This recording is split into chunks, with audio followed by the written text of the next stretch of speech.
morning and welcome back to the second part of the age of Alexander Pope or the Augustan age. Okay.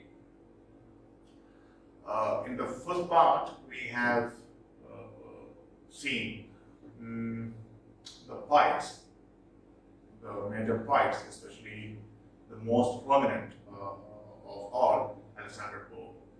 And here we are going to see the novelist, the prose writers. Okay. First one, Daniel Defoe. He was a novelist, pamphleteer, and journalist. His fiction is known for its realism. In fact, Daniel Defoe is not the father of English novel. We will see who that is. But he is indeed a precursor to the modern novel, along with maybe John Bunyan and Jonathan Swift, etc. Okay, but Defoe's writings, we call them novels, are known for their realism. He was one of the earliest and greatest of the Grub Street hacks. Not the point. Grub Street. There is a street in London where so many writers of lower quality assembled and they wrote for others to make money. Hack writers. Okay. Defoe's own journal started in 1704, known as The Review. Important for the exam. In several ways, it was the forerunner to the Tatler and the Spectator. We already see those.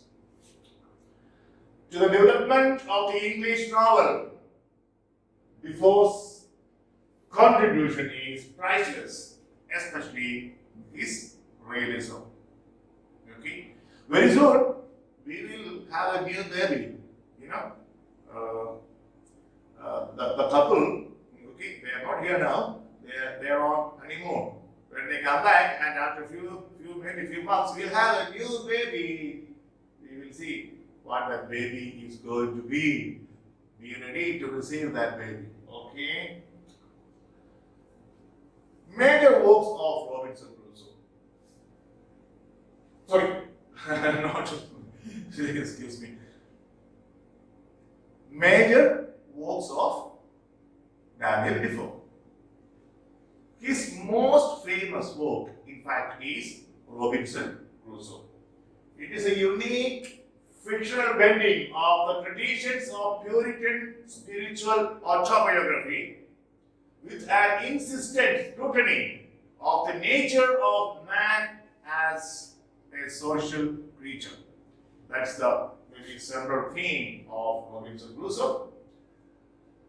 Now, the other themes of the novel include divine providence, survival of an individual in a particular situation, spiritual growth of the individual, the value of self-sufficiency and hard work, then colonialism and money.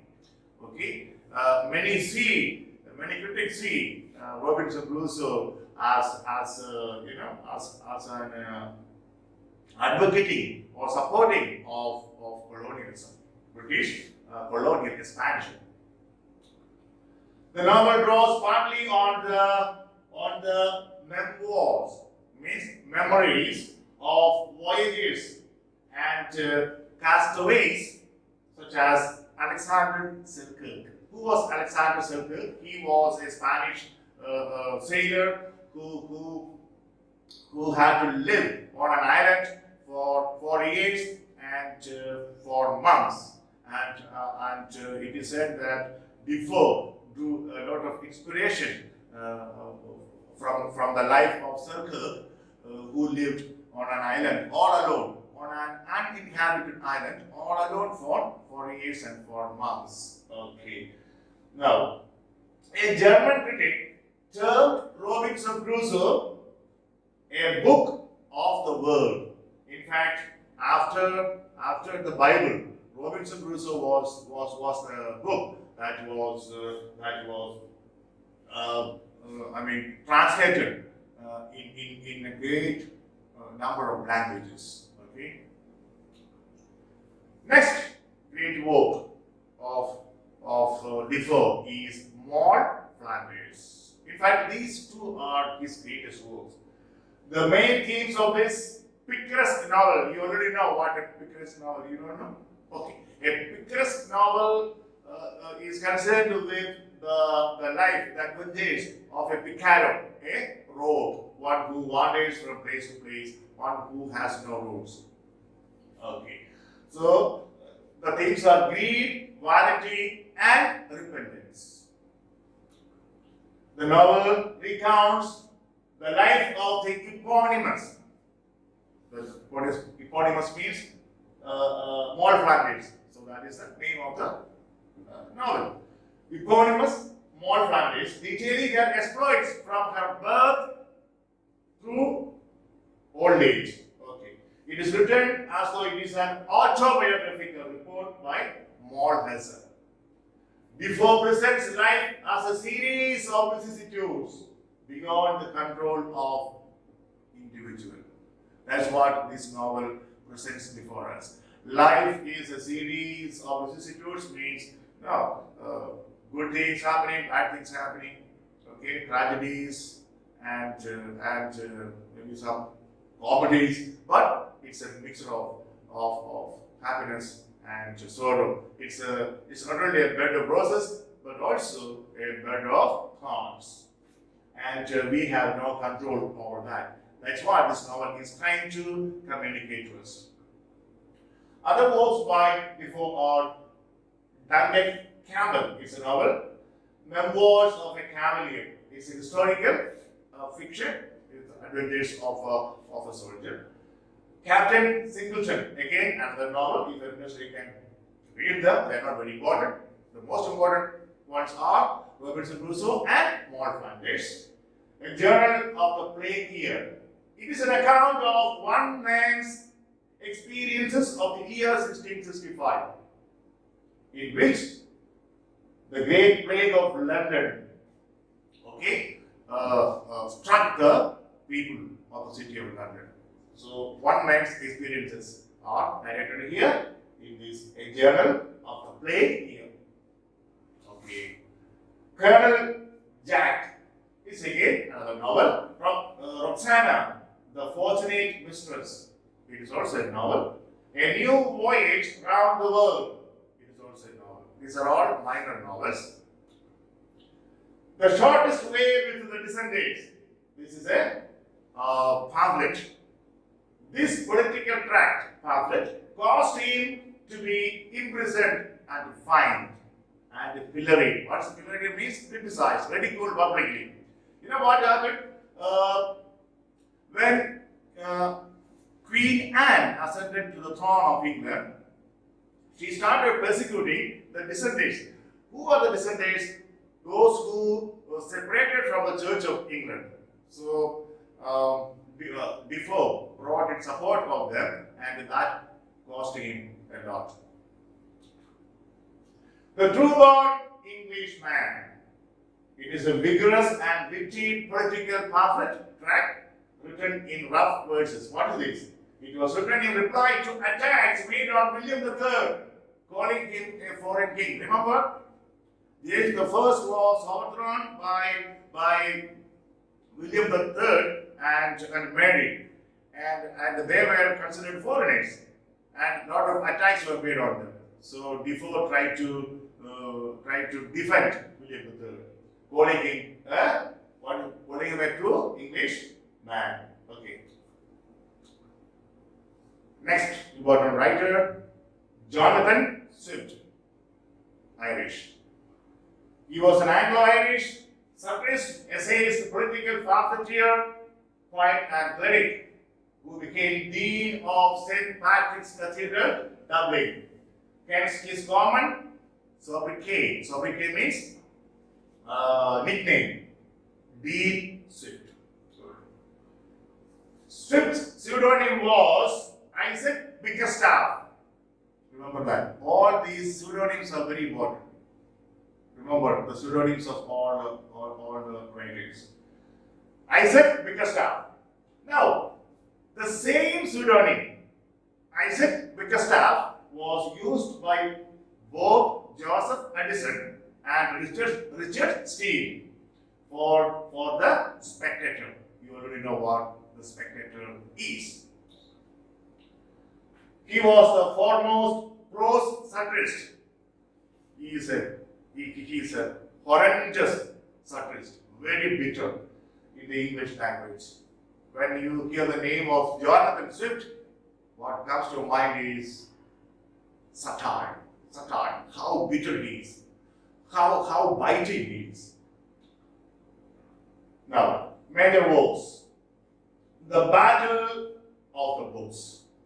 It is a satirical allegory on the intellectual debate concerning the relative value or importance of ancient literature and modern literature. Okay, which literature has value? That is the argument. Ancient, classical, or the contemporary ones. Jonathan Swift was for the ancient literature. A Tale of a Town. It is an allegory about the religious extravagances that Swift perceived among the clergy at the start of the 18th century. No, the clergy, the leaders of the church, according to Swift, were immersed in corruption, immersed in greed, and it is an attack on that kind of life led by the clergy. Okay. Now, specifically, it is an attack on the Roman Catholics, Dissenters, the Anglican and Lutheran churches, different sects of Christianity. Intellectual pride and religious hypocrisy received pungent criticism in this work. It is regarded by many as Swift's best work. Remember, A Tale of Town. Keep that in mind. It also engages directly with the debates, again, concerning the ancients and moderns, which of course he takes up in the Battle of Books. Next one, you're all familiar. I don't have to go into the details. Gulliver's Travels. It is a bitterly satirical novel on savage human nature. He sees human nature very brutal, very barbarous, very savage. You know, Swift once said to Alexander Pope, what did he say? I heartily hate and detest that animal called man. Oh, what is this? Okay. The most important theme is the constant battle between the individual and society. That is actually the theme of this particular novel. Now, in some exams, they ask questions about the places visited by Gulliver. Okay, Lilliput, Brobdingnag, Laputa, and the other one, how do you pronounce this word? I have somehow found out how to pronounce this word. This is pronounced Huygens. Huygens. Okay, Huygens. Next work, A Modest Proposal. It is a satirical essay. The following are the main focus of the essay. Just have a look. The exploitation of the Irish by the English, the indifference of the Irish people towards the worsening conditions in the country, economic inequality, cultural arrogance and colonialism, the moral dangers of scientific advancement. These are the points discussed in A Modest Proposal. Drapier's Letters. Again, it is a series of 7 pamphlets written to instigate or to arouse the public opinion in Ireland against the imposition of a privately minted copper coinage, a currency. That's all. It's not, otherwise it has no much relevance. But Great British natives, they sometimes ask you what it is all about. An argument against abolishing Christianity, another satirical essay. Journal to Stella. It is a kind of informal, private logbook sent to a lady, Esther Johnson. Well-known political tracts of Swift. The conduct of the Allies.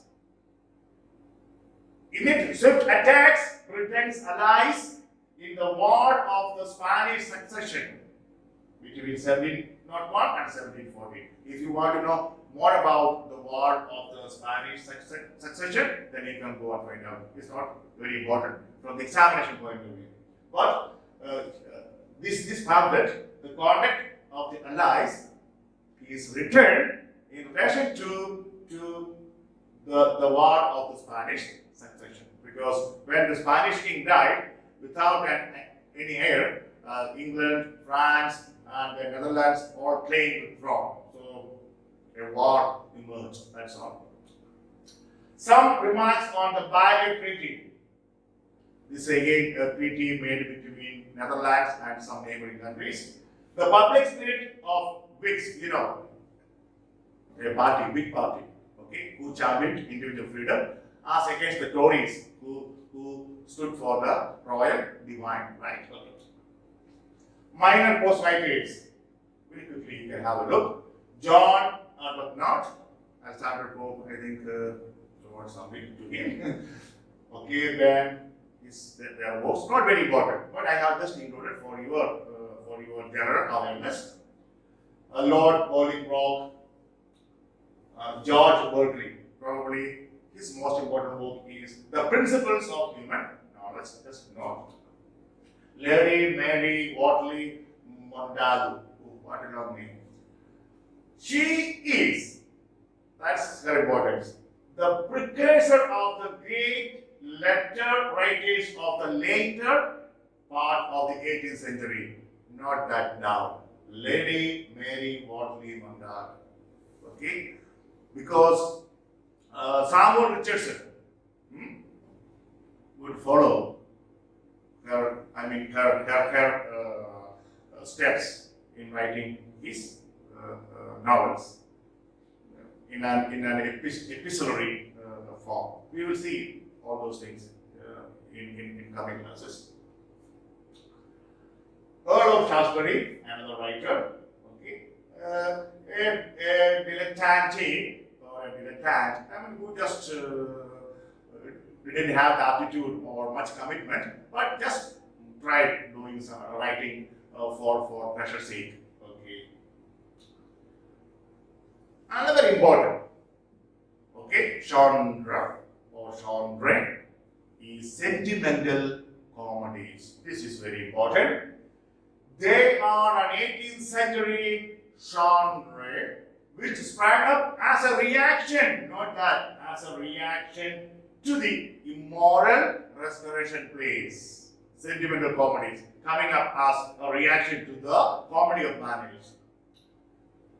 Now, the sentimental comedies were really moral comedies. Moral. They tried to communicate a moral message. They aimed at producing tears in the eyes of the readers.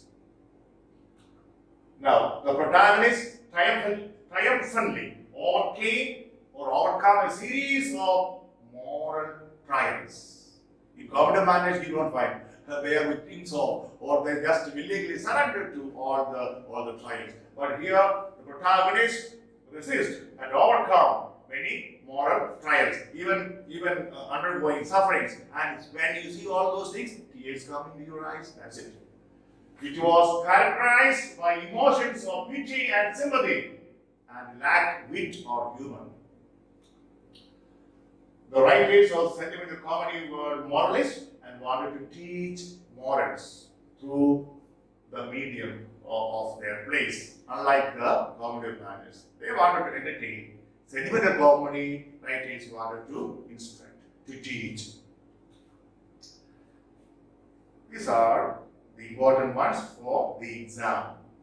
Coley Sivers loves last shift. Note down. He is considered the first sentimental comedy. Loves last shift. Who? Coley Sivers. Another of his play is The Provoked Husband. Both are sentimental comedies. Both are important from the examination point of view, please. The other notable sentimental comedies are Richard Steele. Remember? His The Conscious Lovers, another sentimental comedy, and George Farquhar's The Constant Couple. All these sentimental comedies you must become familiar with, that is the name. Why? In some exam they ask you, which of the following plays is not a sentimental comedy? They definitely give you 3 from here and 1 maybe The Way of the World or The Country Wife or The Plain Dealer, etc. So be careful. Make a list. Sentimental comedies, how many? 5, 4 or 5. Okay, familiarize. They are all very important. We have come to the end of this lesson. You know, here from examination point of view, what we have to remember is the names of the authors and their magnum opus, their celebrated works, their first work, their last work, their best work. That's all. Then sometimes there will be matching questions. They give you 4 plays, for playwrights, you have to match. At entrance level, MA English entrance level, your test may not be so tough, but for NET and JRF, and we are preparing for NET and JRF. You are already there in some several universities, okay? Remember that. Stately Plum Buck Mullingen came from the stairhead bearing a ball of leather on which a mirror and a razor lay crossed. Opening line of James Joyce's famous novel, Ulysses. Okay? This was asked maybe last year or the year before. I think it was asked even for BA Honors English by IFL. So you can expect opening lines are very important. So I am giving you a lot of opening lines, and at the end I upload maybe 50 opening lines, and you can upload those.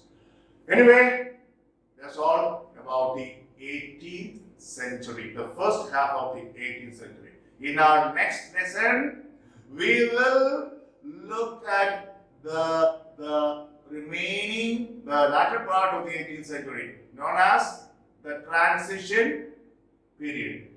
Why is the transition? Because from the age of Pope, there is a transition now to the Romantic poetry, the Romantic age. During this transition, then what happened? Wait and see. A new baby is going to be born. Ready? Ready? To receive him or her? Okay then, bye. Let us get ready for that.